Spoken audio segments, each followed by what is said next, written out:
and you know my name. You know racing cars is my favorite game, and you know I can't be beat when I'm in the driver's seat. See, I got a lead foot and gas in my veins. God put a V8 where he should have put brains. There ain't a race I haven't run. There ain't a race I haven't won. And it's been 7 days since I've won a race, and I don't plan on leaving this place till I've won another. Send you crying home to your mother. See, I got the car, the skill, the crew, the will. God hates a sinner, but he loves a winner. You dare to show your face? Come on, Ace. Let's race.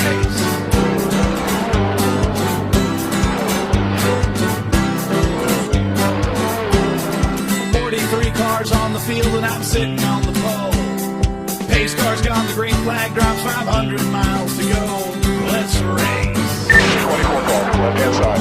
Go low, come on. You got him. 17 cars taking a high. Hey, good evening, everybody. It's Joe Larson. You're watching the 505 on Racing Show. Welcome. Hope everybody had a good week, and I hope we recovered as best we can from this, what they now call Superstorm Sandy. Hope everybody's back in their homes, or at least well on their way to getting back in their homes, because this was a tough thing. And I know people are still digging out, cars are still buried in sand, but you know the best thing is we're here. We're not gone. We're alive. We made it through. You know, Mother Nature's going to sock out what it wants to us, but we're survivors here.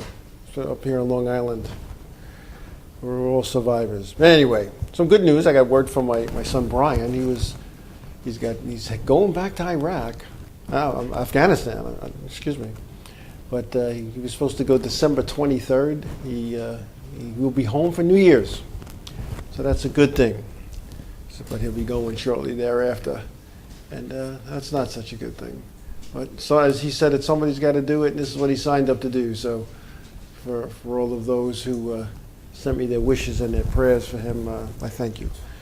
So anyway, quiet week. The NASCAR Top Series Cup Nationwide and Truck had their banquet in Las Vegas as they had Champions Week. And for those of you who watched the banquet, I was one of them. I think 4 hours was a little bit too long. However, I know why it was 4 hours, because people had to get the companies had to get their commercials in, and somebody had to pay for the 4 hours of airtime. But I guess considering our choice was the banquet or the Barrett Jackson auctions, I guess we went to the banquet. But I'll tell you what, I've been to many banquets, the NASCAR touring series and some of the other series as well, and of course local track banquets. And I'll tell you what, when you sit down and look, and look, I'm not saying champions and top fives and top tens and rookies and all that kind of. I'm not saying they shouldn't get their due, but it shouldn't take 4 hours.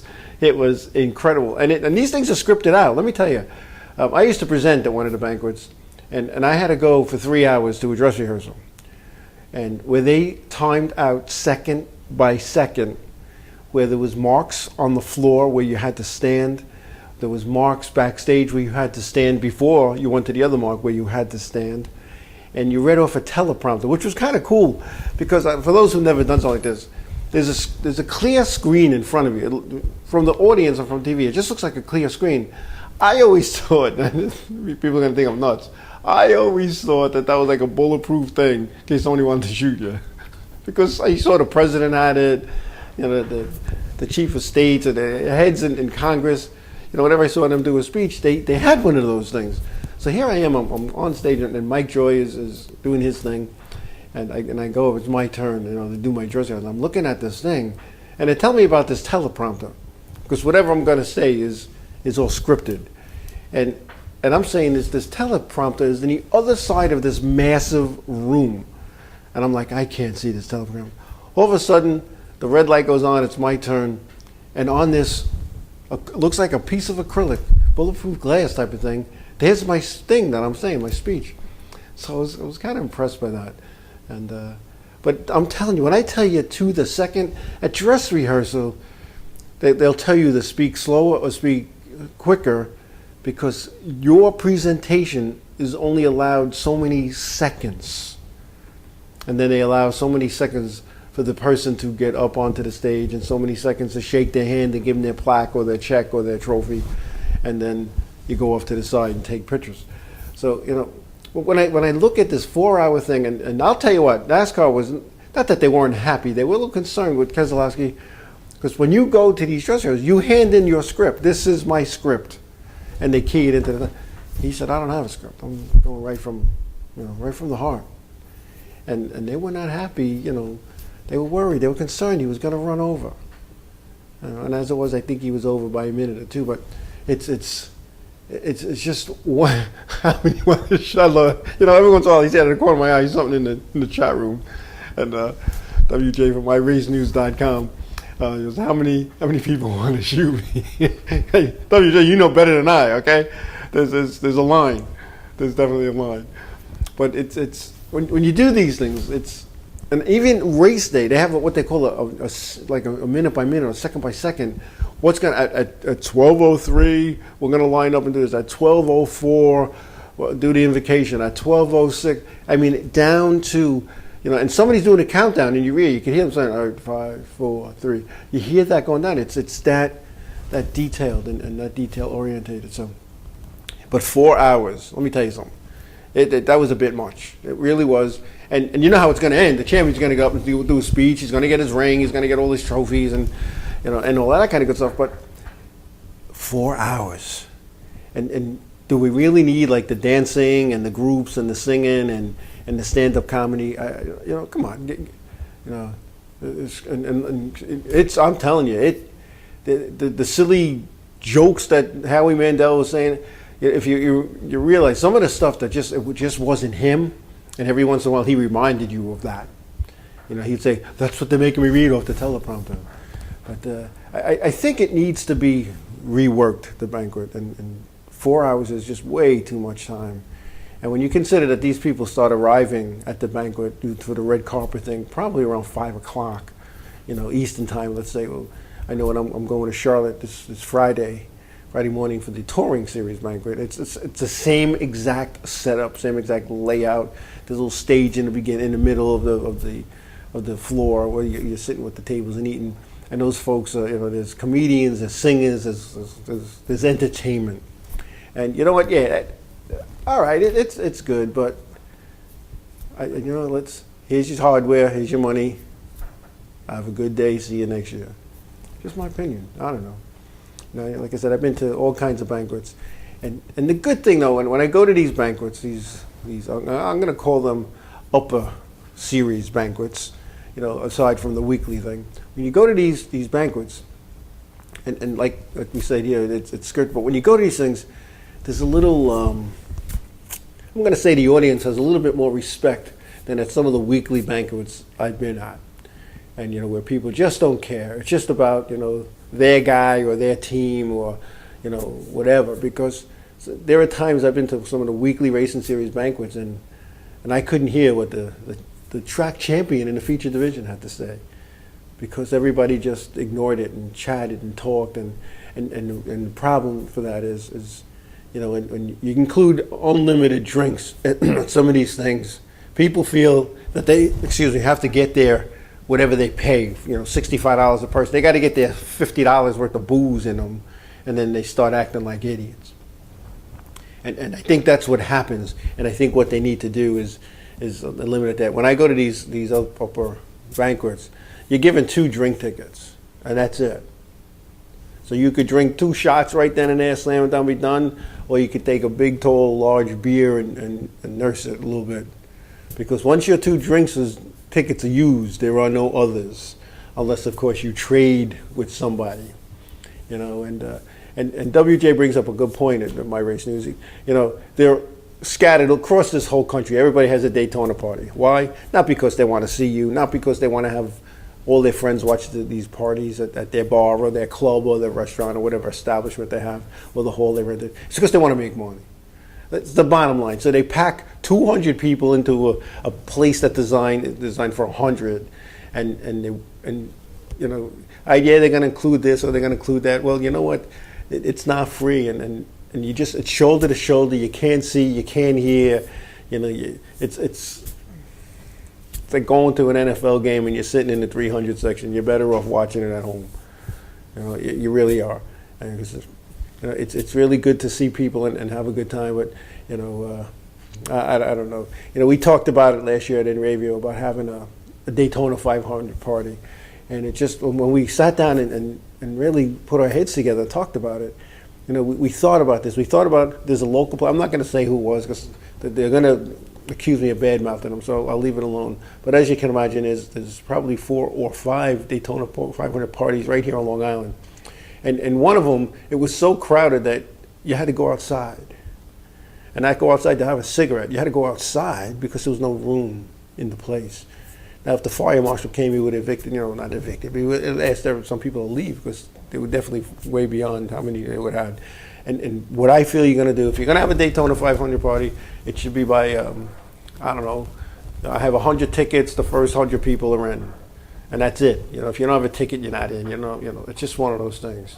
You know, I don't know, WJ. If we had a Daytona 500 party at Studio A, we could probably hold like 20 people. And they would have to be thin.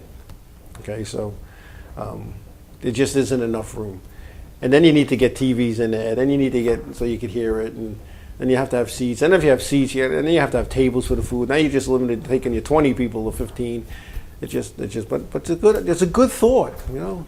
But WJ, if we do that, we will put you on the list because you support our show and other shows here at InRavio, and we're on your websites, and we appreciate that here at InRavio. But anyway, you know, when I looked at that banquet, yeah, it was quiet, it was nice. But you know what I noticed too? There were tables up near the front that had empty seats. I'm sure those people either went to the men's room or the ladies' room or not. But the Academy Awards, they hire people to stand in the back, and when somebody gets up from their seat to go answer the call of nature, they fill that seat so there's no empty seats. I bet you didn't know that. That's what happens. That's what happens. But oh man, Mike Mosher, how you doing, buddy? I'm gonna see you in a couple of days. Mike Mosher, one of the NASCAR Wheel and Modified Tour officials that I've spent a lot of time with, and good guy. He's one of the new guys on our tour, and he fit right in with us. So it's good to see. And you know, it's funny. We're up in New Hampshire, and while we're up there, he had this lot. He had these double lobsters, man. You had to see these. There was no way. I thought there's no way he's finishing them. Not only did he finish those, he ate what was on his wife's dish too. You know, it was kind of funny. But now we don't have to behave. We're off duty. We're not like cops. We don't work 24/7. WJ, you know me by now. You know what? Do they serve lobster? Where do they serve lobster? They serve lobster here at Studio A. You know, I usually don't save any for anybody else. But it's all good. It's all good. But you know, I'm funny. You know, it's funny that nobody made a comment as to anything that they see different here today. I'm kind of surprised that nobody's mentioned it. But then again, I don't see Jay Slice here tonight, so he would have been one of the first guys to notice any differences. You know, so there you go. Smooshy saying no hat. Now there's 2 reasons I don't have a hat, and one of the reasons is the truth. And one of the reasons I'm going to make up for entertainment purposes.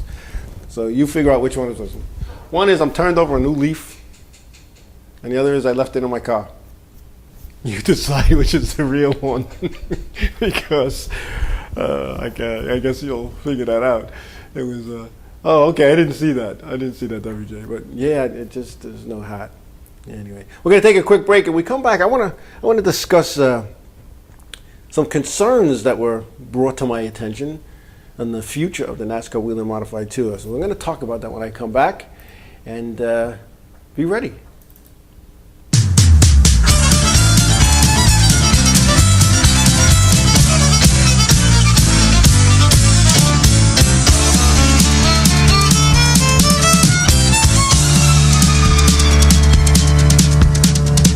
Down to Georgia, he was looking for a soul to steal. He was in a bind because he was way behind and he was willing to make a deal.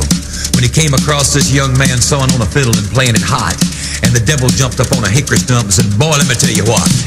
I guess you didn't know it, but I'm a fiddle player too. And if you'd care to take a dare, I'll make a bet with you. Now you play pretty good fiddle, boy, but give the devil his due. I bet a fiddle of gold against your soul because I think I'm better than you." The boy said, "My name's Johnny, and it it might be a sin, but I'll take your bet you're gonna regret, cause I'm the best as ever been.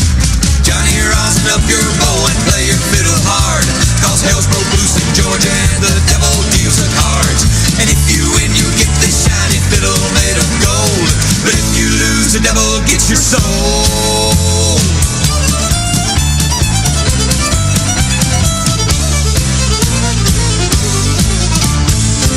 Opened up his case and he said, I'll start this show, and fire flew from his fingertips as he rosined up his bow, and he pulled the bow across the strings and it made an evil hiss, and then a band of demons joined in and it sounded something like this.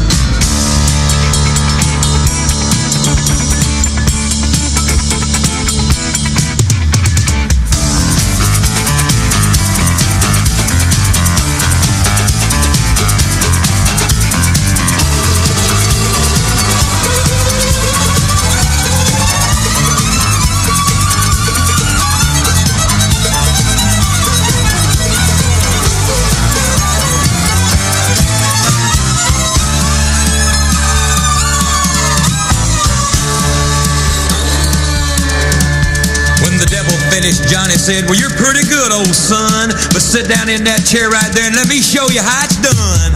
Fire on the mountain, run, boys, run. The devil's in the house of the rising sun. Chicken in the bread pan, picking out dough. Granny does your dog bite, no child knows.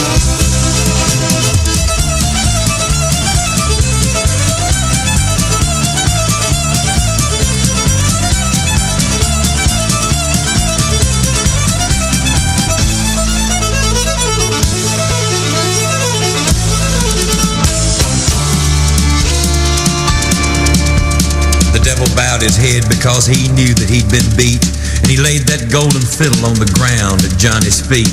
Johnny said, devil, just come on back if you ever want to try again. I done told you once, you son of a bitch, I'm the best there's ever been. He played Fire on the Mountain, Run, Boys, Run. Devil's in the house of the rising sun. Chicken in the bread pan, picking out dough. Granny, where your dog bite, no child knows.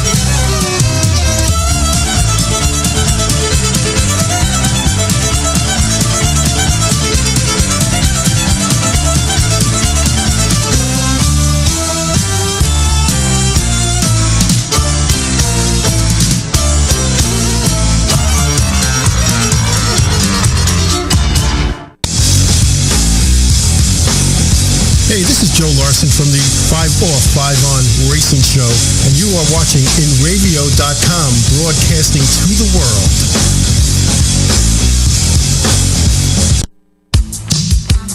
East End Screen Printing and Embroidery. Shirts for as low as $3 with print. 631-281-TEES. That's 631-281-TEES.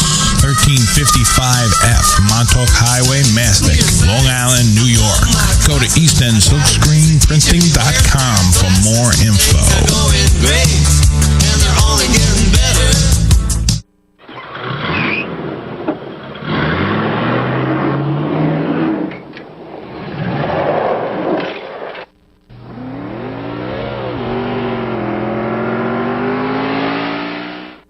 Okay, we're back. We're back. Yeah, you know, it's this off season. It's really never an off season because the next season starts the day after the last season ended. At least that's what I was taught when I was at UPS. Is you know, when does wrap up begin? It's at the start of the job, and when does the start of the job begin? At wrap up. So anyway, I received I'm going to say 3 or 4 phone calls over the last couple of weeks in regards to the what's the word I'm gonna use, because I got to be careful here. The future. Let's say the future of the Whelen Modified Tour, and yeah, WJ still know how. And a couple of teams have let me know that they were leaving. They were moving on to other things. One to a weekly series in the feature division, another to another touring series. And I believe it's the MRS, and another one is just not doing it. He said they're not doing it. They're just some of the changes that are being required and requested are just too costly. But I had a long conversation with a crew chief who shall remain nameless last night. And one of the things they said to me is, this series started, and people say the modified started when NASCAR started. You went to the local dealership, you took a car, you modified it, you went racing. You put some safety modifications and maybe changed the rear or whatever. It was a race car.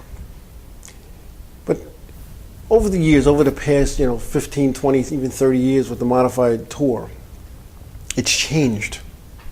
It's changed, and part of those changes we talked about not too long ago, and it was part of the change was due, in fact, in part, due to the fact that the officials needed to tech the cars, and he needed to have standardization, and he needed to have measurements, and so that nobody had an advantage or a disadvantage. And so back in 1985, when the modified tour was organized, because they were touring, but they weren't touring as a group, and you can go to whatever racetrack you want, and you can race Friday, Saturday, Sunday in one state, and then drive across the country and on Wednesday race on Wednesday. You could race 7 days a week, and all the races counted, and there was no I don't know. There was what was happening was who came out with this type of motor and who came out with that motor and who used this body and who used these spindles and who had this rear and who had that. It was different. It was out of control. So did they have to control it? They didn't have to, but they decided to control it.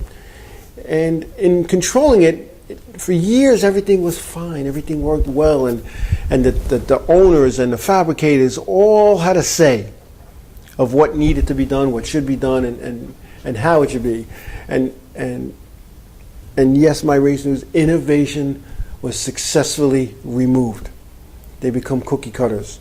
And I'll tell you what, if you had a practice day where the teams could come practice and every car showed up in primer with no markings on it, you would not be able to tell who's who. There are some subtle things that, the 6 car has a kind of weird looking body which has been addressed, and that's supposedly not going to happen in 2013. And the 2 car has this sleekness to it that some of the other cars don't have. And then there's some of the cars that that have been they got a roof from this guy, quarter pounder from the other guy, and a hood from this guy, and you might be able to tell that. But for the most part, you couldn't tell them apart. So what NASCAR's done, according to this crew chief who I spoke to at length yesterday, what NASCAR has done is NASCAR is taking it so that it has become a richer man's sport. See, racing was always a rich man's sport if you wanted to do it and do it well. So what happened was, and what's going to happen is this. The touring series, or the modifieds, have to go to the seat in 2013. And it's not like phase it in when the seat that you have wears out, get a new one. It's, if you want to race our series, you got to get this seat. Now, a lot of people were telling me what the seat costs and blah, blah, blah. So, and don't get me wrong, I listen to what people have to say. I really do. But I'm from the old school. Just because you tell me it's gray, I need to find out that if it's really gray. So I made a call to a couple of seat people. And these teams weren't exaggerating. This seat is going to cost them $3,000. $3,000. Now, what's wrong with the seat that we have, in my opinion? And this is my opinion. I think the seat that we have, the full containment seat that we have in the modified cars, are just as safe, if not safer, than the seat that's coming out. All they're doing for this new seat is it has to have an SFI certification and has some other things, of course. But then it doesn't fit in the Troyer cars, which a lot of these teams race. It's just not. I don't know how to explain it without getting in trouble. The Troyer cars the seats have to be retrofitted, and what Troyer has to do is move a bar. Now, that's adding to the cost. Plus, you got to get the car to Troyer because Troyer is not coming to your house or shop. So you're talking $3,500 for this new seat. And guys who have 2 cars, which a lot of teams do, got to have 2 of them. So now, this $3,500 is now $7,000. Now, if they qualify for every race, and there's like 15 races, and the last I heard, the schedule is not official yet, so I don't know how many exactly they're going to have. But if you qualify for every race and you finish 20th, I'm just picking out, because you finished 20th, you didn't pay for your seat. You're still buying 6, 8, 10 tires every week. That's almost $800 a set. And I don't know. And no, and I'm not an engineer. The bar does not compromise safety. What it is allows the seat to fit in. And I'm not, and forgive me for not knowing this, but I don't know which bar it is. I think it's the 7B bar that has to be moved. So if you know anything about building cars, it's I think we used to call it the brain bar. So I don't know. So, but and WJ, I'm gonna say no to they weren't ruled out, but they're tired of every year spending money. Because what they did is, when I say they, what NASCAR did, a couple of years back, or 3 or 4 years back, they were trying to phase out the quick changes, and you went with straight rear. Now all of a sudden, quick changes are mandatory. So what happens to all these guys that threw away or gave away or sold those rears 5, 6 years ago to get the quick change that they can't use anymore, the straight rear that they can't use anymore? They got to go to a quick change. They gave them away. They sold them. They don't have them. That's a problem. Some teams were told not to bring their cars back unless they got new roofs. All the little aero stuff that these clever or creative crew chiefs came up with, to make the cars a little more aerodynamic. They were putting fins and stuff over the shock mounts and stuff to get the air to flow a little better. Now these cars are going to be racing in dirty air, as according to this crew chief. And a series that, and I'm going to tell you, when I first came to the Modified Tour, I was full-time in 2003, and I did a couple of races in 2000, 2001, 2002. So I've been around this series for a long time. And for a series that was sending home non-qualifiers, more non-qualifiers than guys who race a race, to now not even barely fill in the field, not fill in the field.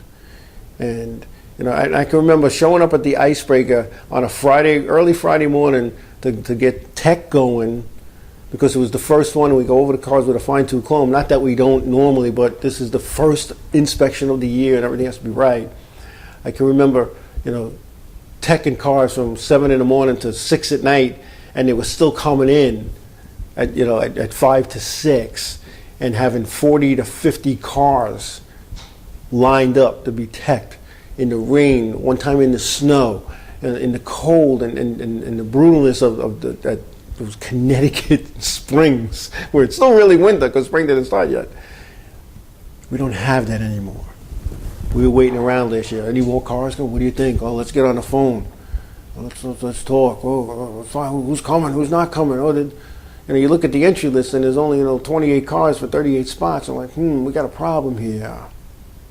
Okay, we had a problem here, and but Mr. Mosher, I heard that too, that there was testing at Richmond, but I don't think it'll be for 2013. I think it'll be 2014, and I don't think it was a prank. I think they were really looking at going there. But for whatever reason, it didn't. It's not. Well, we won't know if it's not happening until we get the schedule Saturday night. But what happens, and a lot of this stuff. A lot of rumors get spread. I'm hearing rumors here in the street about two Modified Tour races here on Long Island. But if you look at the local website for the local racetrack, whose schedule is really there, it doesn't show that. And I don't know. I don't know if the local racetrack here on Long Island has the money to put up. They struggle with one tour race, and I don't know if they want to do two. But that's just my opinion. But anyway, getting back to this discussion, the series is in trouble, and why is that? Why is that? And there's a lot of reasons. A lot of people want to blame management and when I say management, it's the people running the series down in Daytona and down at Concord and Charlotte. A lot of people want to blame the race director. A lot of people want to blame the series director. And a lot of people want to blame the influx of officials who they're not comfortable with. I'm not saying they're not knowledgeable people, because I've talked to the people. I've been shoulder to shoulder with these people. I've sweated with these people, and I froze my butt off with these people. And every official brings something to the table that's part of the NASCAR Whelen Modified Tour. What has changed was this. What changed is a lot of the officials, when I first came on, came from teams, wives of crew chiefs, girlfriends of crew members, husbands of women whose brothers owned cars. Everybody knew each other, and it was a little camaraderie. What's happened now, there's officials in the Whelen Modified Tour, and I could talk about that one because that's my primary one, that are from Florida, that are from Georgia, that are from Tennessee, from North Carolina, from Minnesota. Nobody knows these people. I'm not saying they don't do a good job. They do. They do the best job they can. But the teams are not comfortable with these guys because, and let me erase the because. The powers to be felt, and this is Joe's opinion. This isn't something that Joe knows for a fact. Joe didn't hear this at Angelina's next door to the hotel where we go eat our dinner. This is Joe's opinion. The powers to be, the George Silvermans, the Richard Bucks, the Chad Littles, felt there was a little too much closeness, too much familiarity, too much. If you look around, you see certain officials hanging out with certain teams, and I don't think that's a bad thing. But the powers to be might think that, and that's why you see some different faces in the Modified Tour, from race to race. The guy, this guy, we haven't seen this guy in 4 weeks, and who's this guy? He's never been here. And then they have him do something that they've been comfortable with. See, I've held a lot of jobs at the NASCAR Whelen Modified. I've been race director, I've been safety director, I've been the undercarriage specialist, I've been the body guy. I've done all these things, and I'll tell you what, if I'm a car owner in a series like this, I know what Joe's looking for. So I'm not going to play games with that here, but I know what he misses. So now they need to take Joe out of there. They need to put this other guy in. And that other guy's going to see Joe's things that Joe don't see, because when you look at the same 30 to 40 cars every week, week in and week out, they all start to look the same. So now a new guy comes in, what the hell he's looking at? So he crawls underneath and he goes, oh, gee, whoa, what's this? Oh, Joe missed that. Okay, well, I might have missed that, but you just crawled under a car and you missed 17 other things. I'm not saying that happened. It's just, maybe I am saying it. I don't know. But the other thing is, and the Cup Series does this. On Cup weekend, the Cup will first go in, and at random, they're assigned a car. And they're with that car from the moment that hauler rolls into the garage area till the time they batten the hatch and drive out. That's their car. They might not ever have that car again for the rest of the season because it's at random. You can't build a relationship. In the past, in the Whelen Modified Team Tour, what was happening was a certain official always had the 4 car. A certain official always had the 2 car. A certain official always had the 3 car. Do you see the pattern here? So what the race director started doing is moving us around. Us as in pit road officials. And you might have the first 2 cars this race, but you might have the last 2 cars next race, and you'll be in the middle 2, 3 races from now. And that, is that a bad thing? I don't say it's a bad thing, but you know what happened? And again, and don't take this on, I'm not saying anything wrong or bad against the officials that I work with. But I don't think on a race that's the last race of the year where you have 3 guys that still have a shot at winning a championship, you don't have your least experienced official with 2 of those 3 cars. You need to have your most experienced official with that car. and you need to throw the roll the dice where they're going out the window and say, hey, you know what? We need John Mano with the 4 car. We need Rick McCahey with the 2 car. You know, maybe we need Joe with the 3 car. You know, in a race that important, I shouldn't be with a starting park. It's just my opinion. But it does, WJ, it does keep everybody on their toes. But when you're at that last race of the season and the second to last race of the season, there shouldn't be a guy who's been around forever covering pit stalls 33 and 34. And the pit stalls are assigned by points. And that's just my opinion. And what has happened is, you know, I had a car owner say that to me at the last race. He goes, why do we have this guy? We could win the points tie. We could win the championship. And we have an inexperienced official with us. So you're talking to the wrong guy. You need to talk to the race director. But when you add up all these little things and you know, people get tired. They're being ruled out of the series according to this crew chief. The rule changes cost money, and these teams, some of them don't have that money. They just don't have it. Even the big teams, and there's a big team. I'm not going to say who they are. I had a conversation with a car owner. All I'll say, he's in the top 5, and has won championships. He said, Joey, I can't afford to do this anymore. I can't afford to keep building cars. I have all my cars. I have cars built in my shop, ready to go. And now I got to change them. I got to put seats in them. I have to retrofit bars. I have to change the roof. I have to change the way I mount my shocks. I got to change all these things. You know? And here we go. I just see something going, AJ, you're a pistol. The 33rd before the 31st, I don't have food. There's food in the pit area in the garage. But anyway, but this is what this man was telling me. There's just no, he can't keep doing this. He can't keep rebuilding stuff. He can't take what's brand new on his race cars and throw it in a bin and say, all right, you know, maybe some weekly guy will buy it. You know, this stuff costs money. It costs money. And you know, when I took over a weekly racetrack, you know, geez, whoa, it's been a long time. It's about 15 years ago. One of my biggest gripes as a competitor was I was tired of getting rule changes in March.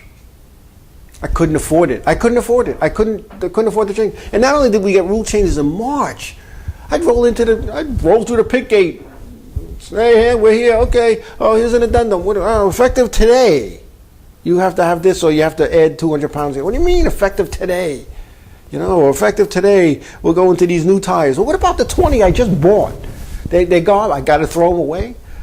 So when I became the head guy, I stopped that nonsense. Because most rule changes, at least in the weekly racing series level, most of those rule changes are designed to make money for people. And it's not the competitor. It's to make money for the guy who sells the parts, or the guy who fabricates the parts, or the guy who has to take those parts and put them on your race car that you have to pay. All right? Or it's, hey, you know what? You know, my profit margin on this tire is only $8 after I pay, you know, my fees, and the track gets their cut and this guy gets his cut. You know, but if I get this tire, everybody has to buy all new ones, and maybe I'm making 10 on that. This is the stuff that goes on. Oh, you know, and that's just what happens. All right, you know, it's just I don't know. You know, and again, talking to this crew chief, you know, his concern was I could go to the MRS series with the car that I have and spend less money. At the same time, the payoff is less. However, the cost to compete is a lot less because they don't have all of that stuff that you have to buy and all the safety and stuff, because they don't really have pit stops and the license fees, and only the driver and the crew chief or something, they only have to, you know, get the license, not the whole team, and they're paying weekly pit fees and not paying the exorbitant pit fees that all of a sudden the tracks raise when it becomes a tour show. And there's no inspection fee. It's $125 inspection fee on the Whelen Modified Tour. And if you trash a car in practice and you got to go to a backup car, which some guys have, you got to pay another fee. Think about it, you know. And yeah, I am. And I didn't create these. You know, people call me, people talk to me, and you know, I asked this, you know, I asked one guy to come on the show and, you know, call in. The guy's from Connecticut, and this isn't the one I spoke to yesterday. There's another guy. I asked him to call in and discuss it,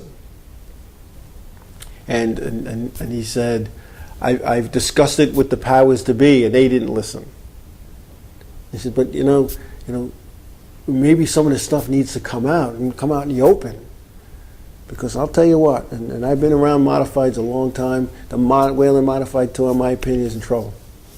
And I never thought I would say that. I never thought I would hear a Donald Honig, who's hosted tour races for years, say, I think I'm going to make a road course out of my racetrack, and I don't know about the tour coming back.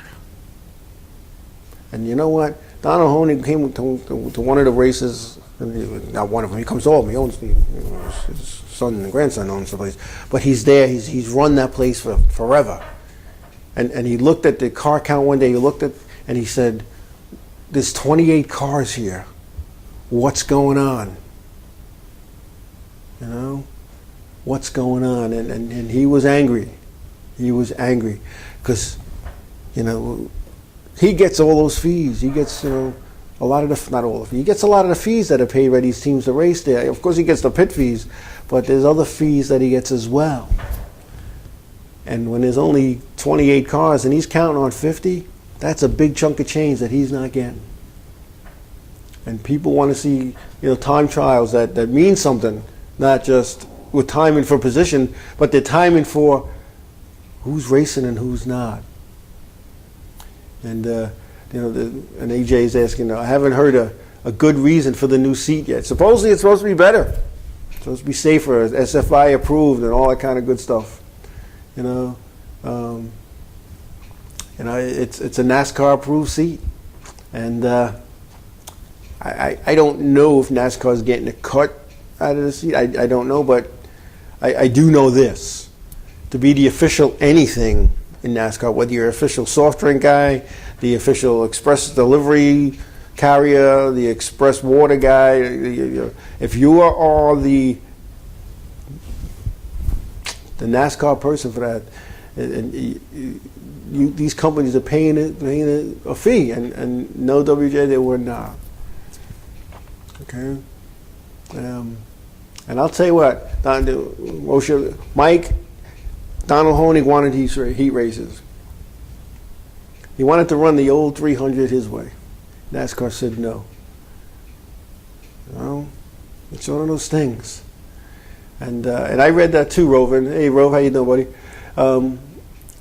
I heard that the Valenti Modified Racing Series has 19 races next year as well.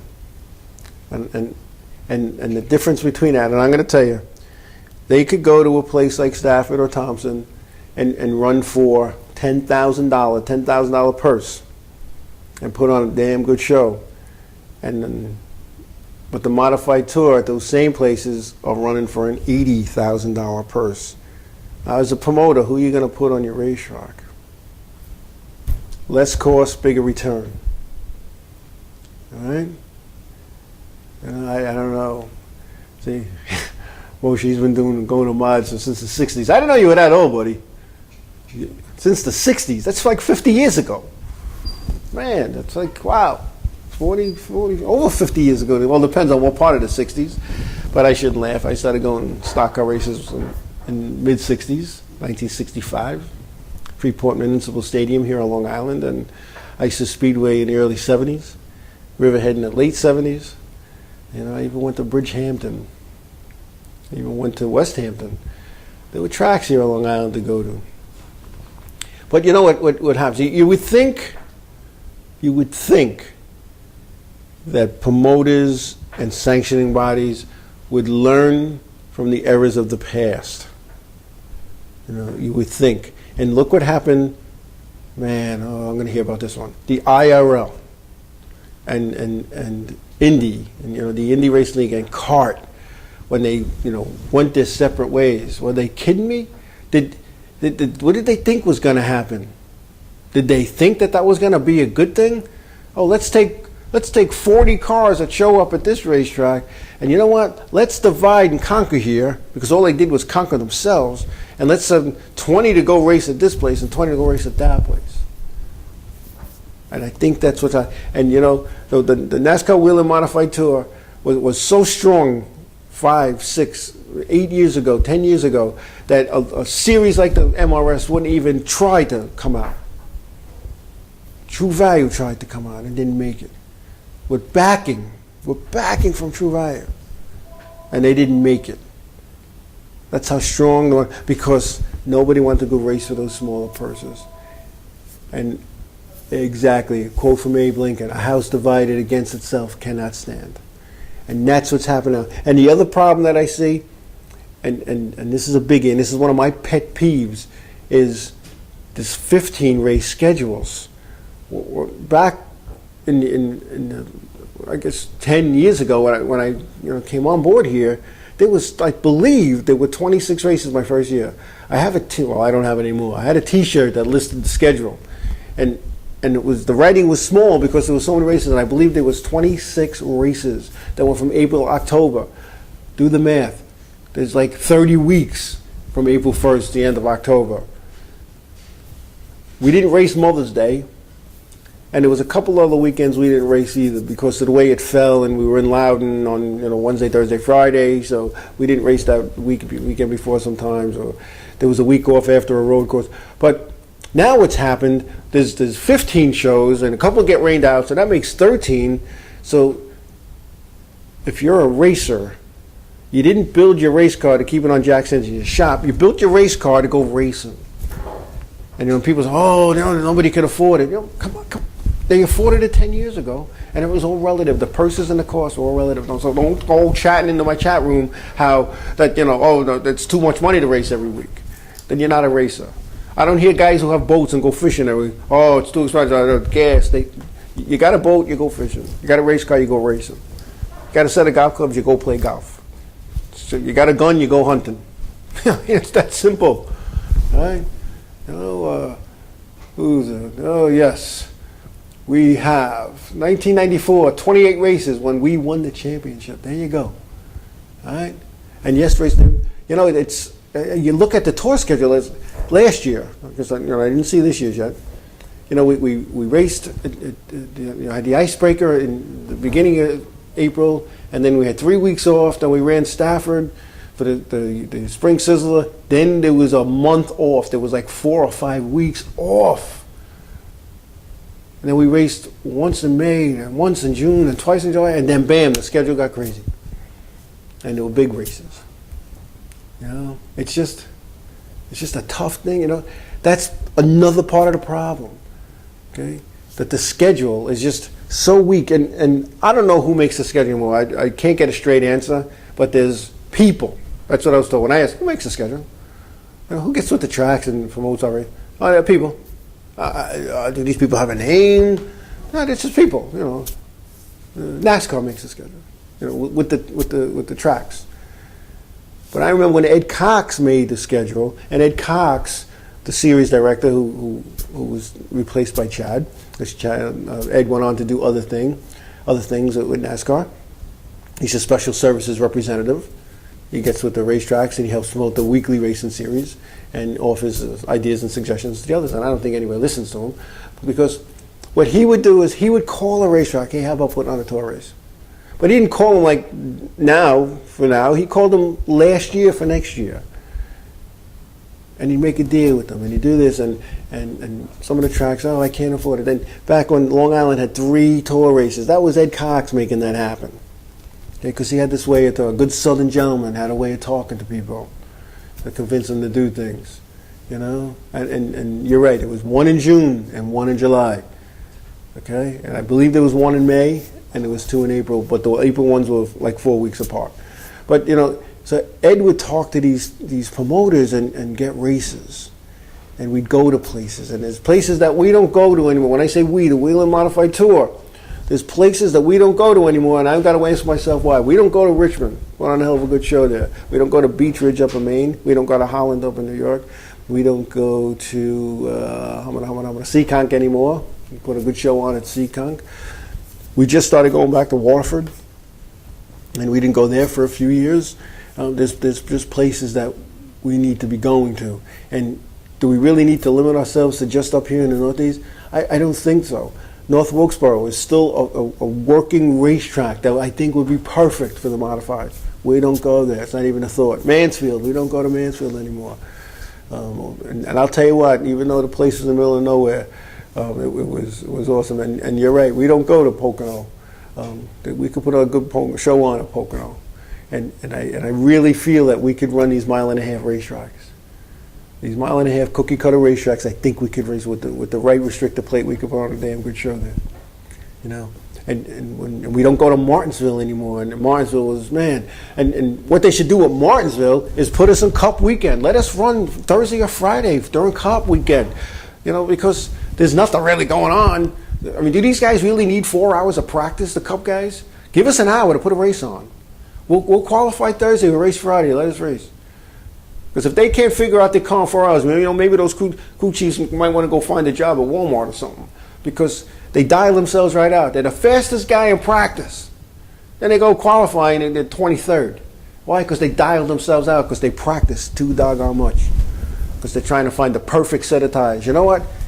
Here's 6 tires, go race. Make it happen. Because back in the 60s and the 70s, you didn't get 16 sets of tires. You were lucky if you got one sometimes. You know? It's I don't know. But yep, North Wilkesboro, it's still a working racetrack. We should go there. And we're going to Jennerstown. We put on a heck of a show in Jennerstown. I had a good time there. I flagged there too, I think. You know, I had a good time. Good time. I'm gonna take a break there, and we'll be back, and I get to rant some more about what I feel about here. We'll be back.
Since 2001. Salvage yards, sell more parts. Become a member today. YouNeedAPart.com. Tell them you heard it on Enravio.com.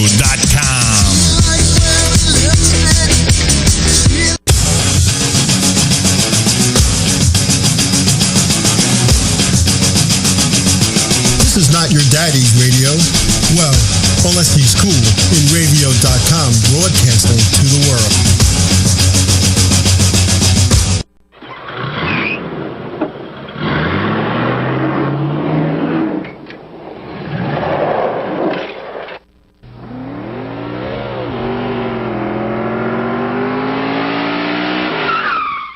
And we're back. I just want to let you know, I didn't succumb to peer pressure, because I would never do that. But I got a little intern guy running around. He went and got the hat for me. All right, everybody's happy. You know, I got my little hat. That's not actually a little hat. But anyway, WJ, you crack me up about that. But yeah, the Whelen Modified Tour. And I'll tell you what, it's not only the Whelen Modified Tour. You have the same issues in the Cup Series, the nationwide. I mean, their schedule is a heck of a lot better. But when you look back, and if you take out the multi-car teams, you're not filling the field. You know, and if Joe Gibbs showed up with one car, if Hendrick showed up with one car, Richard Petty Motorsports showed up with one car, Michael Waltrip Racing showed up with one car, you know, Childress showed up with one car, you wouldn't fill the field. You know. And yeah, you know, the North-South shootout down in Caraway, the car count, they were bad too. You know, and a lot of people want to blame money, finances, the economy. You know what? There was some days that the economy just wasn't that good, and people still weren't racing. And I don't understand it. Anyway, it is what it is. But you know, before I continue on the Joe rant today, I want to just go over some things real quick. Okay. Like we started off talking about Brad Keselowski. Actually, I didn't say Brad Keselowski. I just said the Cup banquet. You know, and he got his championship ring and his $5 million, and then he did his unscripted speech. You know, and it just wasn't. I don't know. Just the banquets, the Cup, it just aren't what they used to be. Okay. I don't know. I don't know. But Ryan's Law creator, the Ryan's Law creator, won the Betty Jane France Award.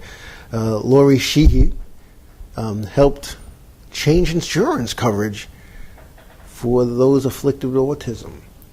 So she got the Betty Jane France Award. I believe that was only the second year that they've offered that. Dale Earnhardt Jr. won the Most Popular Driver Award, his 10th consecutive. Yeah, I'm going to say this.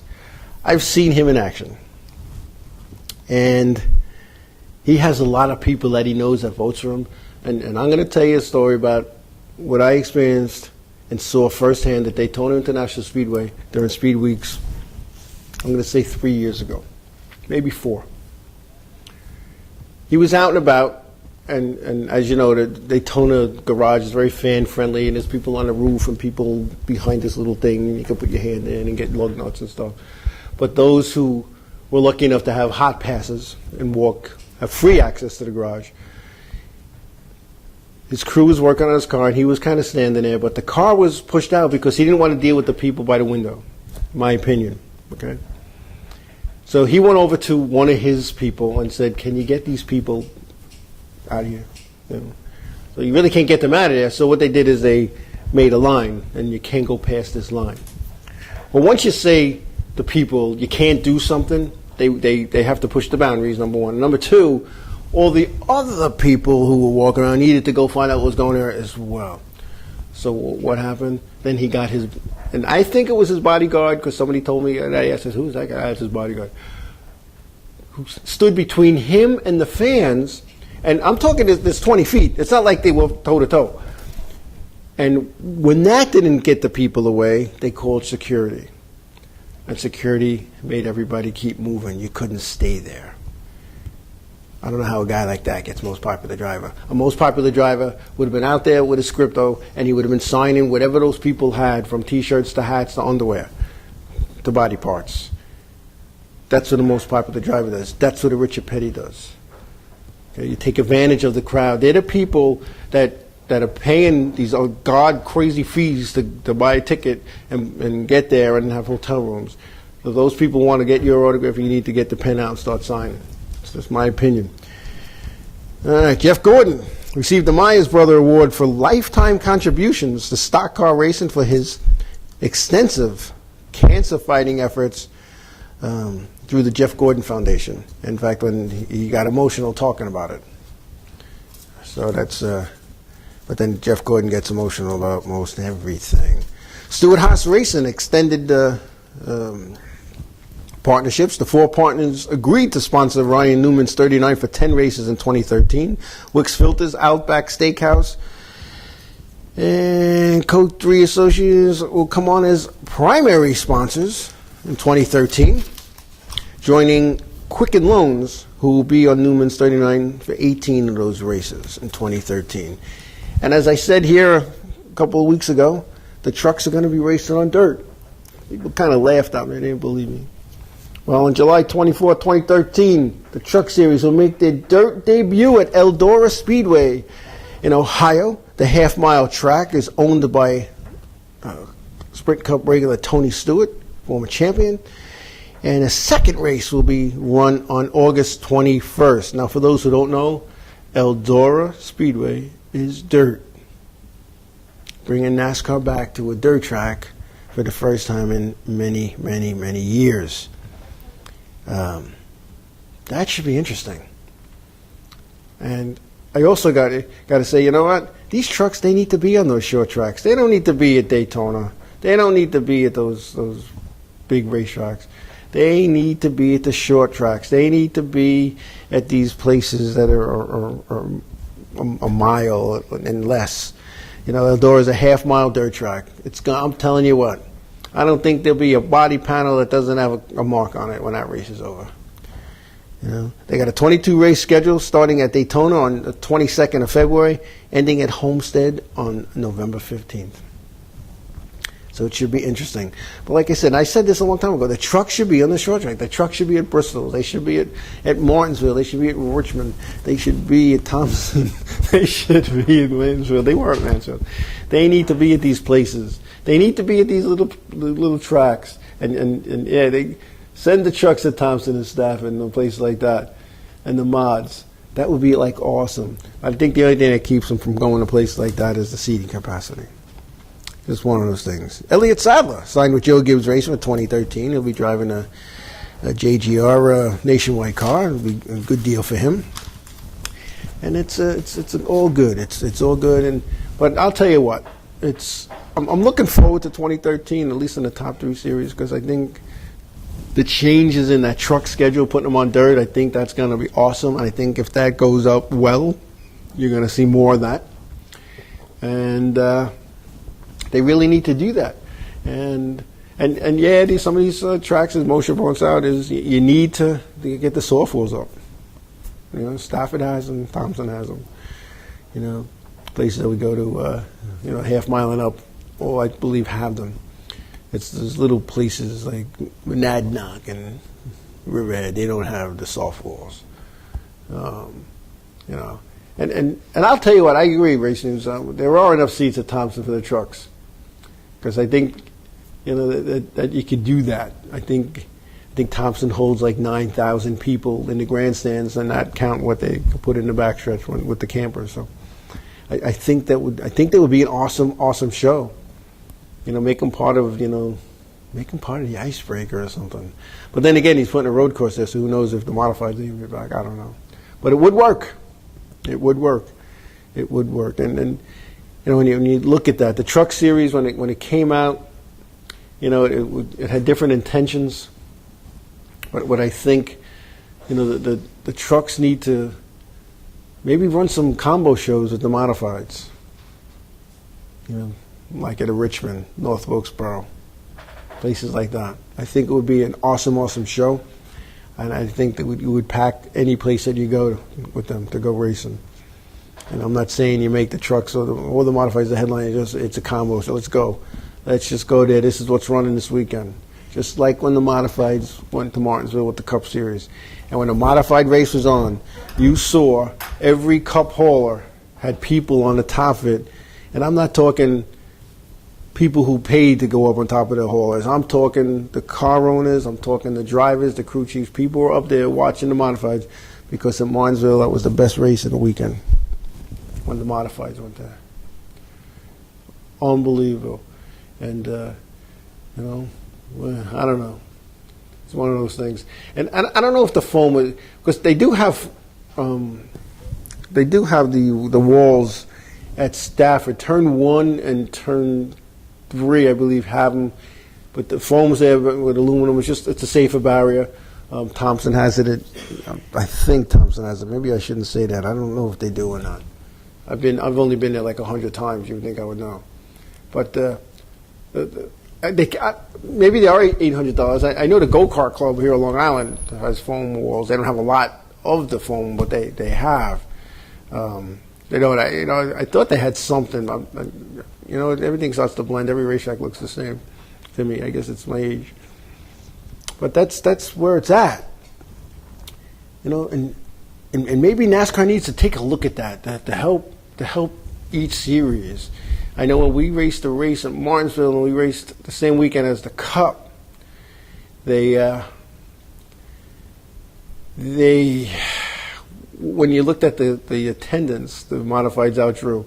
And the go-karts have foam. They have hay, they have tires, and they have foam because I used to drive the trailer onto the racetrack and put the foam out. Big foam blocks. My daughter went airborne and she missed the foam and she ended up on top of the wall. There's foam there. And yeah, the supers, Mike Mosier's talking about the supers, they hit that foam and they dust themselves off. But yeah, I was just putting it out there, WJ. Yeah, and then for you to fall off the chair, that's a far drop, man. But they need to look at something. Whoever's making the people who are making a schedule need to take a look at stuff like that.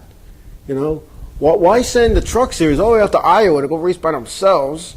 Well, you know what? Throw the K&N guys out there with them. Hey, you know what?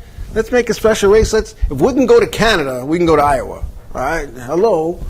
And we didn't go to Canada this year because of different promoters took over the track. They didn't have the money. They lost their sponsors. Whatever the case was, we didn't go there.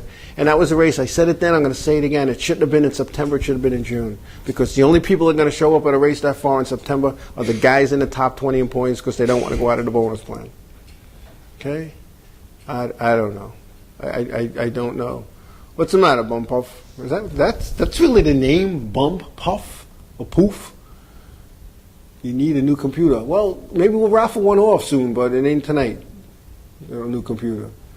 But anyway. I don't know. It's just incredible, and I'm concerned for the modified series. I really, when you start losing like an Eric Beers caliber driver, or the 2 team maybe, talking about sponsorship issues, or Bob Garbarino, who's been in the modifieds for over 50 years, and he starts talking about I've had enough, and I've had some conversation with Bob Garbarino, and I'll tell you what, there's a man. Him and I didn't hit it off in the beginning, and back in 2002, 3, 4. Him and I did not hit it off. In every race we were banging heads. And when he didn't like something I said, he went to Ed Cox and Bill Bryce, and sometimes they agreed with him, sometimes they didn't. And then when he didn't get what he felt was his due, he'd call down south, and down south would call back up north, and we'd have a little chat and whatever. But the last race we had, I believe we were running at New Hampshire, the last New Hampshire race in September. I had the opportunity to have dinner with Bob Garbarino. And the man knows what he's talking about. And the man said to me, he goes, when you don't allow the users, meaning the car owners, the drivers, and the crew chiefs, to have input on what they're making and competing with, the users are going to go someplace else. And I didn't understand what he said at first. But driving back from the restaurant to the hotel, what he was saying was years ago, no rule changes were made until you met with the fabricator, the engine builder, the owners, the guy spending the money. I don't know. I just don't know. What are we guys talking about? Wade Cole. It's enough. If enough of these guys quit, Wade Cole could win the race. Wow. Wade Cole's a good buddy of mine, man. Here's a guy. Let me tell you something. Here's a guy. And Ed Cox said this. Ed Cox, former series director, said Wade Cole is probably the only guy in the modified tour that was making money profit. That means a profit. That means you spent 10 and you made 15, because So I'll leave it at that. Wade's a good friend of mine, and Wade's one of the guys that I kind of help out, to my best of my ability. Looking forward to 2013. But and I'll tell you what, I'd love to see him get a win too. And bump poof. NASCAR does not want modifieds. That sounds like something that Kevin Basic would say. It's not that they don't want. They want what they want. NASCAR makes money off the modifieds. I knew it. I know. You guys are beating on each other. But it's not that they don't want modifieds. The problem is you have people making decisions for the modifieds, and I could see my travel plans for Daytona race getting canceled when I say this. They have people making decisions for the modifieds who don't know what a modified stock car is. How's that sound? Coming to a race doesn't mean you know what a modified is. It just doesn't. It just doesn't. You need to know. You need to build them. You need to drive them. You need to wreck them. You need to put them back together, and then you could say you know what a modified is. All right? Just your style of writing, man, Kevin. But that's what happens. When Jerry Cook was the series director, the guy was a multi-champion winner a gazillion times. He knew modifieds. And you know what? Old man Bill Bryce, the old man, he knew modifieds. There wasn't something about a modified he didn't know. And there was a lot that I didn't know that he taught me. I wasn't a modified fan. I wasn't, modifieds aren't my thing. Late model street stocks, figure eight cars. That was what I was into, And I think what happened when I was young is that the price of modifieds scared the crap out of me. I can remember sitting at ISA Speedway and the announcer, Sonny Granger, when the modifieds are lined up before their feature, he would say, "Ladies and gentlemen, you're looking at over $250,000 worth of equipment out there." Now, back then, a modified, we're talking the late 60s, early 70s, a modified was about 10 grand. You have 24 on the track. That's $250,000. It's just one of those things. But when you look at a modified now, when you go to Hutter and you get a motor and your motor's over $40,000, and you go have these chassis built for another 20, and then you got to get this seat for $5. These cars are like $75,000 to go get, and you didn't put tires on them. I don't know. I don't know. It's and Mr. Moshe, you're right. It's not just it is the mindset of the team. And if you haven't been, you can only guess, and that's exactly hit the nail right on the head. If you haven't been there to watch the evolution, this is what happened in Indy. Every car again started to look the same, to the point where I believe last year's Indy 500 had one manufacturer of car, and all the cars were all the same. I believe they're all Hondas. That's what we're turning to, and that's why these guys are going. They're not allowed to be innovative. A crew chief can say, "All right, listen, if we make this and do that, and I'll gain 2/10 here and 2/10 there." By the time he's done, he's gained like 0.5 of a second over everybody else. Now you got to say, what's 0.5? That's nothing. But you know what? In 100 laps, 0.5 of a second. 0.5 of a second is 50 seconds. That gives you a 3-lap advantage if you do the math. You just beat the field by 3 laps in 100 laps. But you see, you don't have that anymore. You don't have cars getting lapped. You don't have the leader lapping the field a couple of times, And it's just one of those things. And yes, WJ, there will not be a Dodge in the Sprint Cup Series this year. Dodge has pulled out. It's pulled his support out. But this is what's going to happen. They came out with the spec motor. They didn't sell it right. They needed to sell that spec motor a little better. And when I mean sell it, I don't mean dollar and cent wise. They need to sell it to the teams. They need to say, teams, we're coming out with this spec motor, and this is why. They need to have a meeting. They need to go to Don Honig's clubhouse in Thompson Speedway, buy a couple of pitchers of beer and some steak dinners, and say, guys, this is why we're coming out with a spec motor. But they didn't do that. They didn't do that. So they took this spec motor and they put it in one guy's car, and one guy did okay with it. And then they went to this other guy, and that happened. You know what? They needed to sell it. They needed and I hate to say this, they needed a marketing guy to talk to these teams and to be a salesman and explain to them. Jones, you know, because what you got to understand is loyalties in racing. As a racer, as a local racer on Long Island, I have an engine guy that I would always use. I'd only go to the next guy if the first guy couldn't give me what I needed. So there's no difference in the modified tour. Some guys have been going with Bob Bruno forever. Some guys have been going with Hutter. Some guys are going with Billy the Kid. They've been with this guy. They built a relationship. So what are they're going to kick the guy to the curb? You know, over money? Think about it. Think about when you buy your coffee in the morning. You've been buying your coffee at the same place every day on your way to work. Every day, the same place. So the guy across the street's going to drop the price of that cup of coffee at 50 cents. You're not going to leave the guy, because the guy or gal, they know how to make your coffee, and you've been going there forever. So you're not going to go to save a couple of bucks. But if somebody sold that to you, right, you're mine. And that's what needed to be done. And they didn't do that. And that's what's missing on the Whelen Modified Tour. There's nobody talking to these teams anymore. You know, you can't go to somebody and ask a question and say, how come it's this way? You can't say because that's how NASCAR wants. You can't say that. What you need to say is, well, come talk to me. How do you think it should be? Because as my mother told me, if you're not part of the solution, you're part of the problem. So the powers that be need to be part of the solution. And the powers that be need to talk to these teams and sell them on this. And don't say it's to save you money. You know what? If the guy wins the championship, if you know, Ryan Preece tells everybody that what he does is he wipes sand from Saudi Arabia on his tires before each race, I'm telling you, there'll be people going to Saudi Arabia buying barrels of sand and bringing it back to wipe tires on the race. Because that's what they do. Okay? They copy. And that's what has to change. Okay? And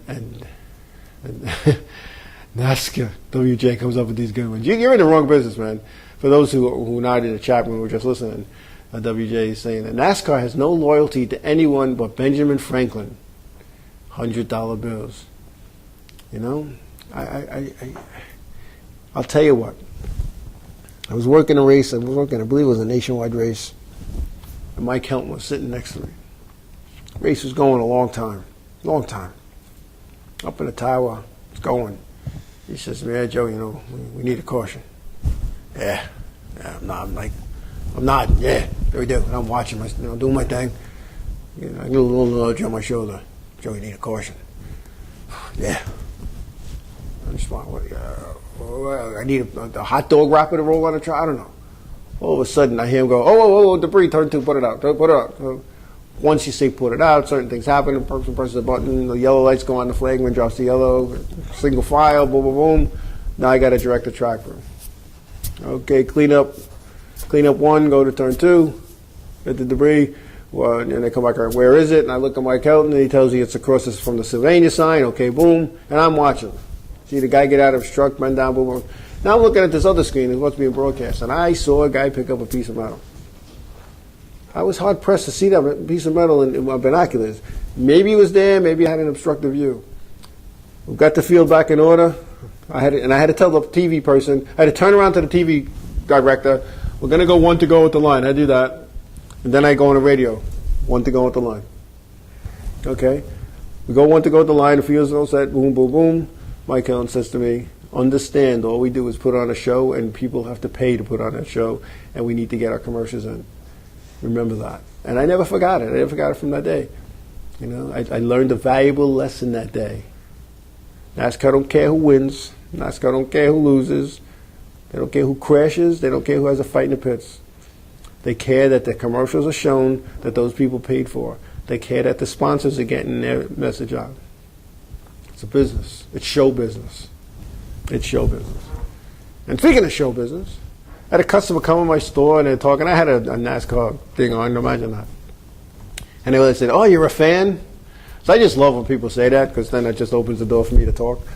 So I said, "No, I'm not a fan. I work for NASCAR." "No way. What do you do? It must be exciting." "Yeah, it's a job." No, really. You ever meet Jeff Gordon?" "Yeah, he's just a guy like you." "Well, maybe not exactly like you, but." We get into this conversation, and I said, "Well, my nephew races on Long Island at this track." And I said, "Oh, yeah, I've heard that name." She goes to me, "Do you know he has to pay to get in?" I said, "Yeah." I said, "I bet you the clown at the circus don't have to pay to get in." She said, "There's something wrong with that." I think there is too, but that's how it started years and years and years and years ago, when nobody complained. Nobody complained. How much is it to get in? The pit fee's $5. There you go. Here's my $5.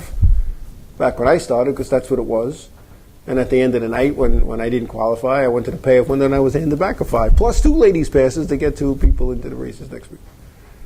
And now today, I owned a car in a series that here on Long Island that the pit fee was $30 to get in, and last place paid $25. No, 20. 20 in 19, not even 19, what am I saying? In 2010, in the 21st century, last place paid $20. Come on. It cost me $580 for tires, it cost me $60 for fuel, and it cost me $120 to get in with my driver, my crew chief, myself, and one crew guy. Who was the dummy? Hello, me. I don't get it. And and you look at other racetracks, and I've been to a lot of them. When you go to other racetracks, they're not that much different. Although Riverside Park, with Ben Dodge was running the show there, the driver and the car owner did not pay. And only the driver and the car owner had to get a license. A lot of tracks are like that. Some racetracks, if you walk in that back gate, you got to have a license. So what can you do about it? What can be done about it? Well, what can be done about it is people need to express their opinion. See, the snowball has gotten so big. Because when the first snow, some promoter somewhere back, way back before I was even born, said, "You know what? Not only will we charge the people to come watch the race, we're going to charge the guys to come in that race. And we're going to tell them it's insurance, it's this, it's that, in the event they get hurt." Because they never paid back then. That's why NASCAR was developed. And sometimes they even paid a payoff while the guys are racing. The promoter took off with a bag of cash. But it's tough to go backwards because the snowball has gotten so big. So big. I don't know. Let's take a break. We'll come back. We'll continue on this little rant. We'll be back.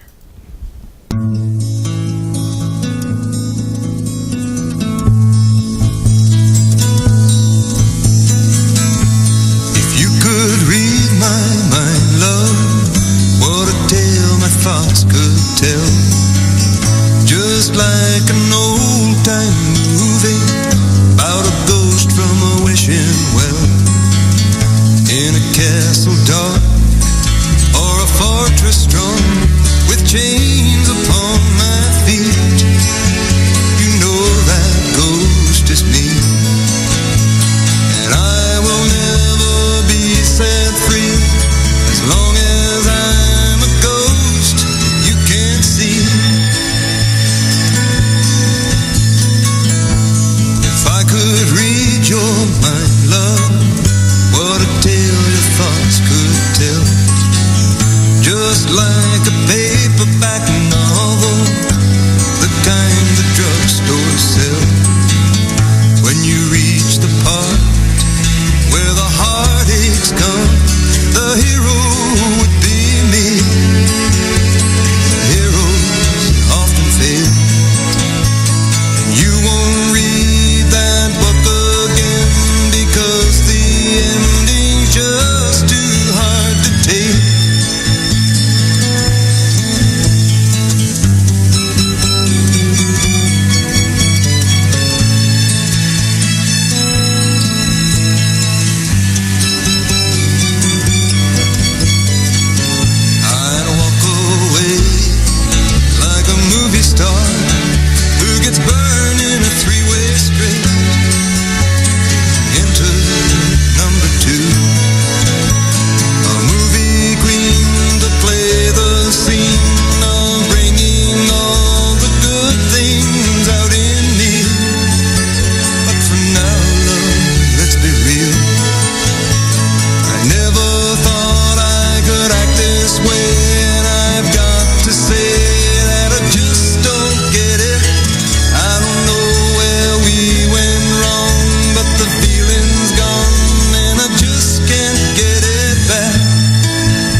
YouNeedAPart.com.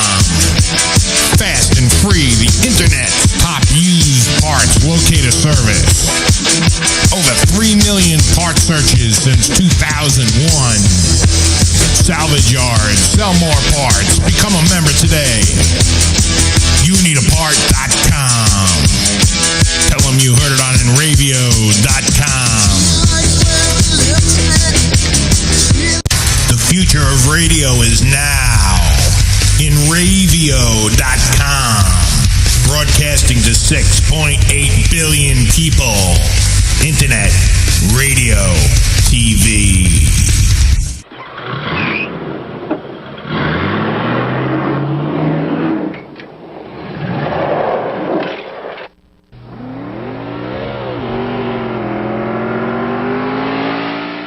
Hey, we're back. Hey, Big Bad Voodoo Daddy is playing at the Paramount Theater in Huntington, Long Island, New York, Sunday, December 16th at 8 p.m. And Enravio wants to send you to the show. So give us a call now, 1-855-4-INRAVIO. The 10th caller wins a pair of tickets to see Big Bad Voodoo Daddy at the Paramount Theater. Remember, you need to be able to get to the Paramount Theater in New York to win these tickets. So give it a call. And check out all the other shows at the Paramount. They got a lot of good stuff going on there, and they're a good partner to Enravio. So anyway, lots going on, a lot happened on this. Let's see, what do we got here? Does NASCAR insurance have to do with why people still put up with NASCAR? Is it that much better or something? All right, AJ, I'll tell you what. I think I talked about this on the show last year, but we're going to go back to September 1st, 1996. Joe's racing at a NASCAR short track, and Joe crashes into the wall big time. Big time. Injuries I sustained there where I broke my back, broke my nose, broke 4 fingers, ripped my foot off, had a subtalis compound fracture of my tibia fibula, and was in a coma for a couple of days. Didn't work for 4 months, and when I was able to get out of bed and go to physical therapy, which I went to 5 days a week for 3 years, NASCAR paid everything that my private insurance didn't cover. They paid mileage to me to drive back and forth to physical therapy. They paid the babysitter for babysitting my 3 little ones, because I had little ones at home. I had a 6-year-old and 2 4-year-old twin girls, and they paid the babysitter, and they let me go to the best. When my insurance company said, no, you have to go to Dr. Quackerbush because he's in a plan, and I said I don't want to, NASCAR said, go, we'll make it happen. When University of Stony Brook Medical Center sent me a bill for incidentals for $20,000, my insurance company wanted an itemized bill, and the University Medical Center said, we don't do that. 4 days later, they had a check from NASCAR. So, yeah, it's good. Okay? And originally the doctors told me I would never walk again. But thank the good Lord and thank NASCAR for letting me go to the best orthopedic physical therapy people, as far as I'm concerned, in this country, working with me every day, and a chiropractor coming to my house every night to put my back in line. And NASCAR paid him too. Yeah, it does pay that good. It's incredible. That $90 or $150 or $207, whatever your NASCAR license costs, it's well worth it. And I'll tell you what, a lot of competitors tell me that they didn't have the same experience. I'm going to give you a little lesson. Because nobody's going to tell you this. The racetrack ain't going to tell you this. And unless you get the right person on the phone down in NASCAR, you're not going to be told this. But one of the things that happens is this. As a driver, if you are injured in a race car, once you compete again, because you're a hero, you're a tough guy. So what? I broke my hand. I broke my neck. Let's rig the car so I can drive it. And you go racing next week, NASCAR benefits cease. So as long as you do not compete, you're good to go. As a crew member, if you're injured in the racetrack, Once you go back to work, they stop paying. Then they only pay up to a certain amount. So you do everything that NASCAR tells you to do. And when I say everything that you're told to do, and some of the things that you don't know you're supposed to do, and one of them is if you're injured Saturday night at a racetrack, a NASCAR track, and you signed into the pits and you have a valid NASCAR license, you need to call NASCAR Monday morning. You call the little number that's on the back of the card. I don't know, I think it's, 386-907 race or something like that. It's the Daytona area code, and I think it's 907 race. And you call them and you need to speak to a benefits administrator or a health administrator, and you will get a person, and I believe the name is Dana Brill. She will tell you what you need to do. She will mail you all the necessary forms and papers. You need to follow them explicitly. You need to cross the T's and dot the I's. At that point, you'll be given a claim number. Now, sometimes the track hasn't reported it yet because they didn't, from the racetrack to the racetrack office, especially when the office is off-site, might not have that report yet, and they might not have gotten the folder from the ambulance company or the EMTs. But once they have that, NASCAR has that, and they send you the paperwork. If it says send it back by a certain day, don't do the day after because it's too late. Do what they tell you to do, step by step. I don't know what the MRS has in the way of insurance. I do know New Smyrna does not have insurance. And there's a big sign above the sign-in window. Big. It's big. It's even bigger than how much you have to pay to get in. And it says on it, auto racing is a dangerous sport. You are here at your own risk. You are not covered. In that place, there's a line to get in. You go, yeah. New Smyrna runs under the sanctioning body of FastCar, the Florida Association of Stock Car Auto Racing, and FastCar and NASCAR have battled back and forth for years. Absolutely, they do not race like they used to. I know there was a sheriff, the local Volusia County sheriff was killed racing there, and there was no insurance, and it wasn't an on-the-job thing either. So, but anyway. If you follow the instructions that they give you, and I mean to the T, you can't say, oh, I forgot, I didn't know, whatever. You gotta follow, you gotta do what they say. And if you have any questions, you call them, and they were more than helpful. I had a situation where I was injured as an official, and they thought I was having a heart attack. And unfortunately, the initial report that the EMT put heart attack. I didn't have a heart attack. There's nothing wrong with my heart. I don't have a heart. I'm heartless. And what they did was, but when I explained to them, they still, no, the EMT said heart attack. And I finally was able to make a contact with somebody in NASCAR and Human Resources who connected me to this other person who within 2 days, it was all fixed. And it was a strange chest muscle. It wasn't a heart. You see, once you say, I have a pain in my chest, right away they rip your shirt open, a perfectly good shirt. They rip open, they rip your t-shirt open, they cut it with scissors, whatever they have to do, and then they put all these electrodes on you. And what they did is they gave me a nitro pill. They said I'm having a heart attack, and all of a sudden it felt like I got hit in the head with a sledgehammer. So I'm laying in the intensive care emergency part, and I'm laying there, and I said to the doctor, I says, what happens if you take a nitro pill and you're not having a heart attack? He goes, well, you'll have a severe headache for a couple of days. Well, I said, mine just started. Can I get out of here? And I actually walked out. I checked myself out. It was pretty stupid, but anyway. But that's what you need to do, and that's not just for AJ. It's for anybody who competes, works on the car, whatever. Report your.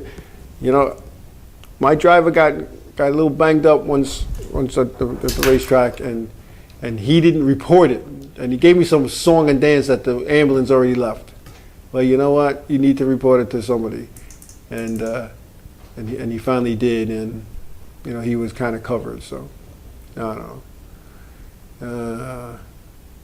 So there is one plus to NASCAR. Yeah, there's a couple.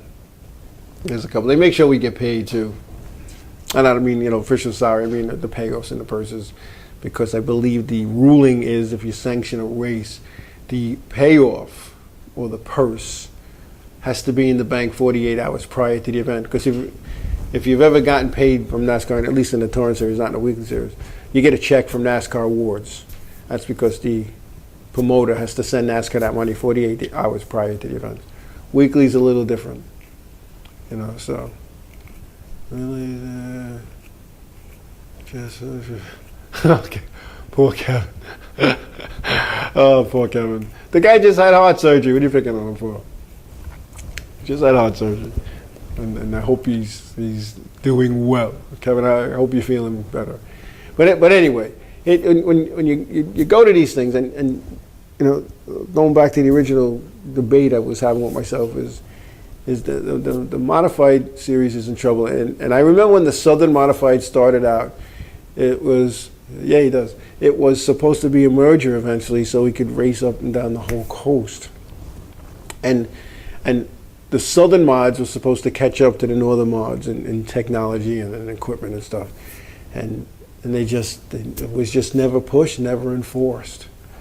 You know, and having some of those combo races, you know, it was like, you know, when we went to Bristol and we went to Martinsville, and it was the North guys and the South guys, and together, and it was a race within a race, and if the Southern guy finished 10th, but he was the highest finishing Southern guy, he got first place points in the Southern Tour. And I don't totally agree with that. I really don't. What I agree with is 50 cars show up to race, you're going to start 40, 10 go home. If you're first, you're first. End the story. You know? And yeah, some of them are, but what they're doing is, for some reason, they don't have to follow the same rules as the Northern Tour. They're buying the stuff that, you know, that we can't use anymore. I don't understand that either, but it is what it is. It just is what it is.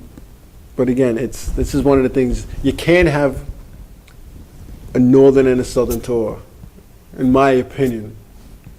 You know, and you know, maybe there are some of them are low buck guys, but you know what? You know that going in. It's like saying, like Joe Nemechek with the Cup Series. Hey, you know, I can only do 6 laps because I don't have tires. Hey, look, this is the business you chose. You know going in. If the Southern Modified, then don't call it the Southern Whelen Modified Tour. Okay, just call it the Tour. And there was a Western Tour. Chad Little is the Western Tour champion. He's a former Western Tour champion. It's now the K&N Pro Series East. You know, because it was NASCAR West. That's what they called it. And it was supposed to be, back then, like, you know, when it was the Busch North and the Busch Series, it was supposed to be like the stepping stone to Cup. Well, I guess for Chad Little it was. But the NASCAR West was that's exactly what it was. It was like the minor leagues to Sprint Cup. And all of a sudden they just ended that, and then they came out with the K&N Pro Series East. So, for modifieds, you know, I'll tell you what. I don't think there should be a North, East, West, or a South. There should be modifieds. And they should go racing. And they should get purses that at least cover the cost to go to some of these places. And I would love to see the modifieds travel. I really would. And I know logistically it might be a nightmare, but you know, these teams have $1 million haulers, and to bring their car in, you know, guys need to get together. All the guys in Long Island, all right, listen, I got a haul I could take. I have room for 2, so I got mine and yours, and he has a, and you split the cost, and you know, I don't know, you know, but that's what you need to do. They all have these crazy things, and Ed Cox said this years ago at a meeting. You guys can't go to promoters crying for more payouts when you have $1 million haulers. You know, you don't even make them. You win every race and the championship. You're not making $1 million. You might make $300,000. So you know what? They buried themselves. They buried themselves, and it's one of the things you can't.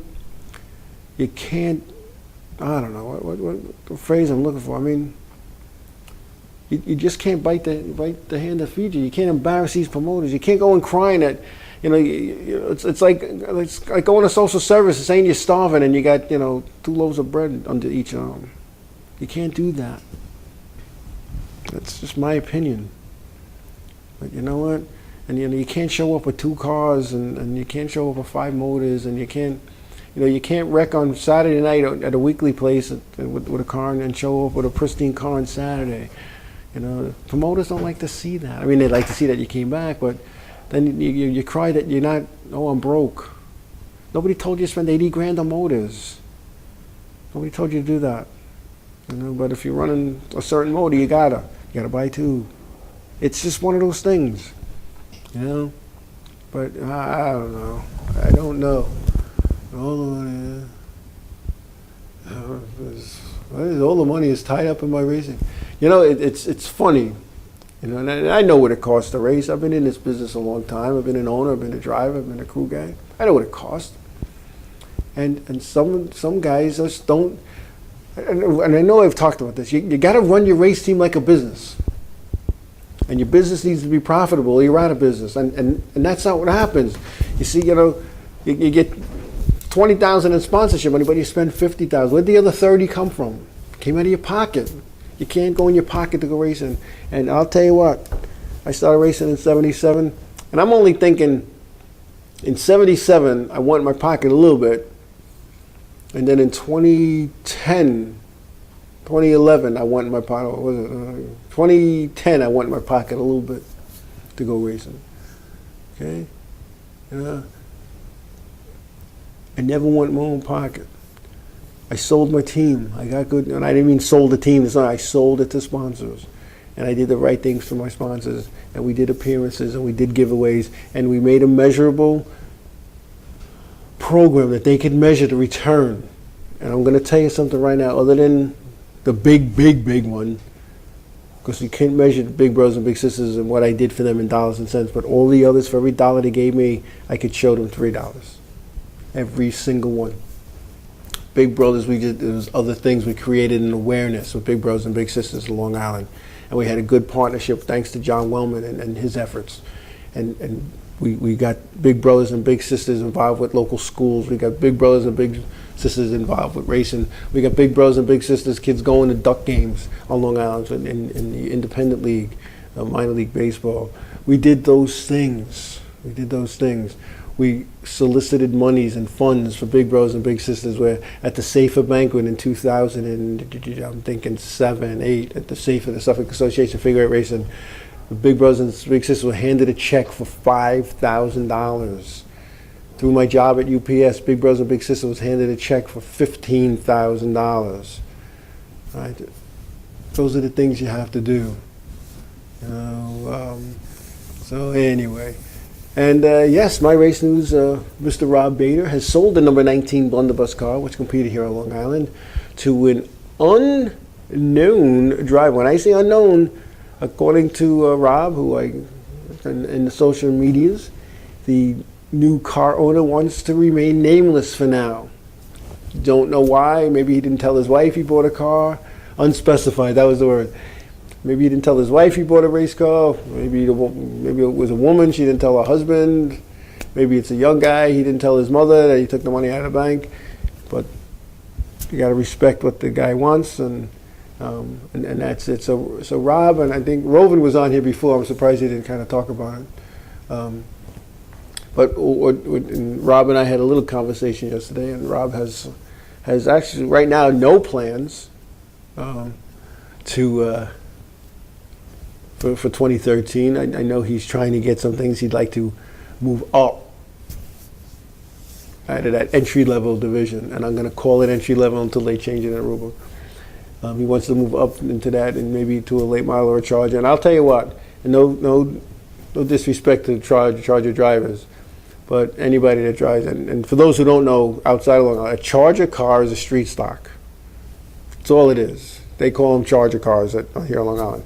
A Charger car is a foolish division to be in. The cost of a Charger is close to the cost of a late model, and it's half the payout. And it's only a little bit more than what a blunderbuss car pays. He's looking to drive for somebody else because everybody wants to drive for somebody else. They don't have to go in their own pocket and go racing. And there's more to it than that. And I'm not saying this is what Rob's doing, but that's what drive.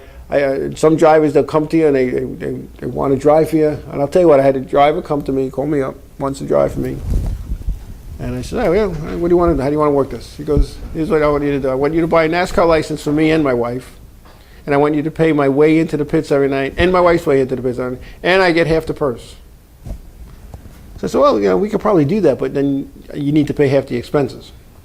"Oh, no, I'm not doing that. You're not getting half the purse." And pick what you want. You want the entry fees or do you want the licenses? I don't know. And WJ, I know what he's doing. I know what his plan is. And that's all good. That's all good. But I know he wants to race. And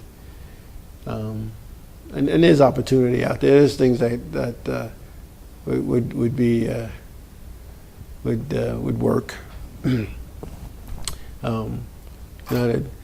Him and I discussed some options, and it'll be good. So, Rob Bader, number 19 blunderbuss driver, under the Roving Promotions banner.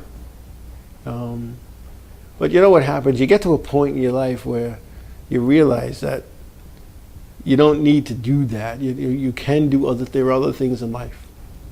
There are other things in life, and and I look back and look back of when I started doing this thing like full time, not this show, but the racing thing back in '77, and I look at what was missed, in life and the things that I missed out on, because my family was anti-racing. They thought racing was stupid, so it wasn't like they worked around my schedule at all. I missed a lot of things, so I don't know, maybe I would do things different looking back, but then maybe I wouldn't have. Who knows? All right, who knows? All I know is I met a lot of good people in racing, a lot of good people, and when your chips are down, that's when you realize who your true friends are. And when I got mangled, back in '96, there was a guy that I wanted to, and literally I wanted to shoot this guy at the racetrack. And then we got a 2-week suspension. I raced, wrecked. He was the first guy to come to my house when I got out of the hospital. And it meant a lot to me that he did that. And that wasn't easy for him to do, because he didn't come in the house. He came to the front door and poked his head in because he could see me on the couch, and he would not come in. But he wanted to make sure that I was okay, and he wanted to make sure my wife and children didn't need anything. And not that, I don't know where he was going to get it from, but he made the offer, and that was like he gave me $1 million.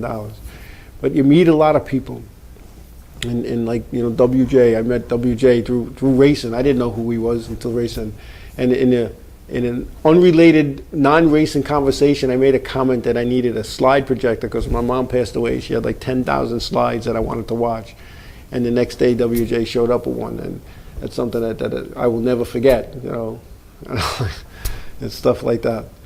And people that you meet when your streetcar needs work. And I'll be the first time, I'm not a mechanic, but you lean on your racing buddies and they can take care of it. But there's things that I'm good at, not too many, but there's things that I'm good at that I could help those people out as well, because they're in the circle, they're in our racing circle. The racing circle. I don't know. Yeah, he was checking to see if I was alive. But we're going to take a quick break and we'll be back and we'll do a little wrap up here. But I had fun. I'm having fun with you guys tonight. This is one of those nights I wish I can go longer. We'll be back.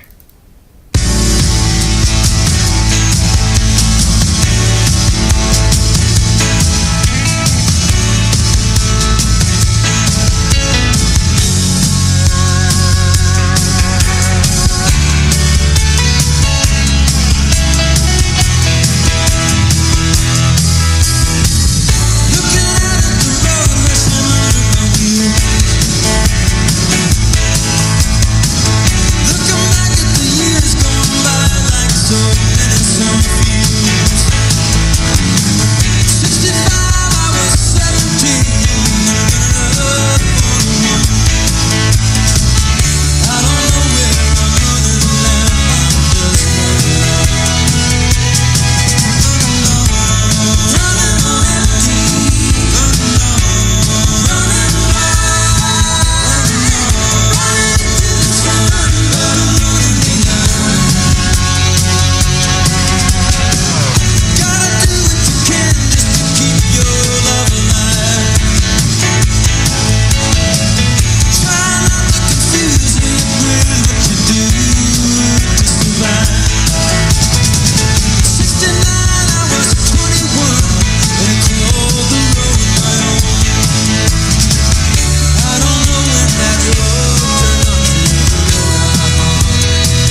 show on InRadio.com. Hey, you know, this last election, apparently there were only 5.6 billion unique views online.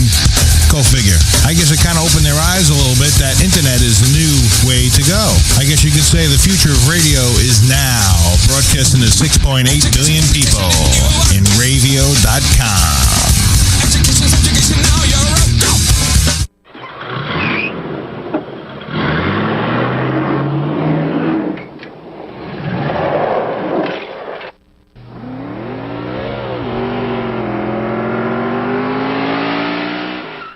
Hey, we're back. We're back to going to wrap up. But anyway, no racing this weekend going on, at least not for me, but I will be headed to Charlotte for the NASCAR Touring Series banquet, which will be held at the NASCAR Hall of Fame. It's a good time. It's a real good time. I kind of miss going to Mohegan Sun up in Connecticut, but the powers that be felt that we need to be all together in Charlotte. So that's what we're doing. So I'll be there Friday. I'll be landing Friday morning. I leave I think the sun is not even up yet when I have to leave, and then I'll be there late Friday morning. I gotta head over to the R&D Center in Concord, do some stuff there, go check into the hotel and have a meeting with the officials and do some stuff there. Other than that, I don't know. Oh, then there's what do we got? Then we got a champions breakfast on Saturday, an officials luncheon to follow that, and a cocktail party, and then all kinds of good stuff, and then the banquet itself, and then Sunday I head home. I don't leave until late Sunday night. So, any of you going down to Charlotte for the banquet, I look forward to seeing you. It's not like the one that was held in Mohegan Sun, where people from the Northeast could just drive there in a couple hours and be there. This one you got to fly to. So, but it was good. It was good. And I will, Kevin. I think I saw it because I've been to the Hall of Fame like 4 times, and I remember seeing the Evans video, and I didn't know that was yours. And you know what, WJ? I drove a couple of years ago, and I did it in 10. I had to prove a point. That's why I did it so fast. But my point went undaunted because it didn't matter, the point that I was trying to make anyway. But I did in 10. I left at 7:30 in the morning, and I was in my driveway at 5, and I had breakfast and lunch and made it back. So, I don't know.